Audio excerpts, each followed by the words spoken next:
কওমি মাদ্রাসা বাংলাদেশে, তারা একমাত্র দাবিদার এই বাংলাদেশে কোরআন শিক্ষার জন্য যেই ভূমিকা কওমি মাদ্রাসা রেখেছেন। আমাদের ছাত্রদলের সভাপতি বলেছেন আমাকে, আমি তাকে ধন্যবাদ দিতে চাই যে তার যে উপলব্ধি, আমি অভিভূত হয়ে গেছি।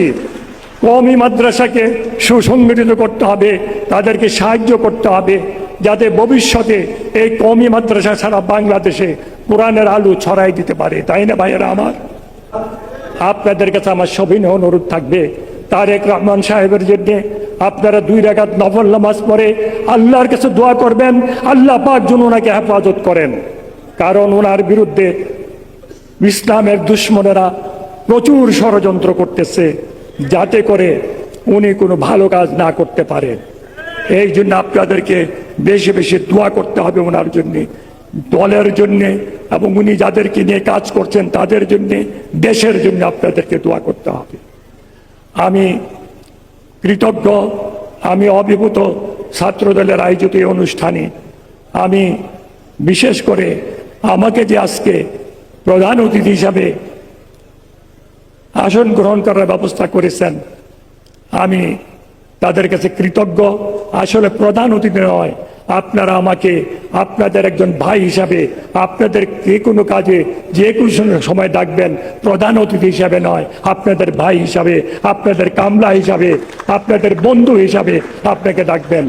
জনাব তারেক রহমান সাহেব আমাকে নিয়োগ দিয়েছেন আপনাদের সেবা করার জন্য, জনগণের সেবা করার জন্য, জনগণের খাদিম হিসাবে আমাকে নিয়োগ দিয়েছেন। মাননীয় মন্ত্রী বলে বাহাদুরি করার জন্য আমাকে নিয়োগ দেন নাই।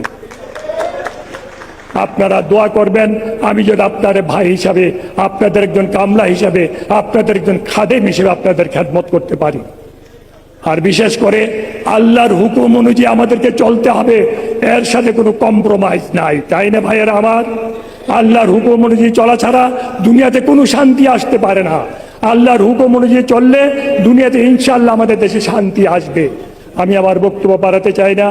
বিশেষ করে আমার ছাত্র দলের ভাইদেরকে আমার ধন্যবাদ জানিয়ে, সাংবাদিক ভাইদেরকে আমার ধন্যবাদ জানিয়ে, বিশেষ করে বাইতুল মোকাররমের খতিব মহোদয়কে আমার আন্তরিক মোবারকবাদ এবং ধন্যবাদ জানাচ্ছি।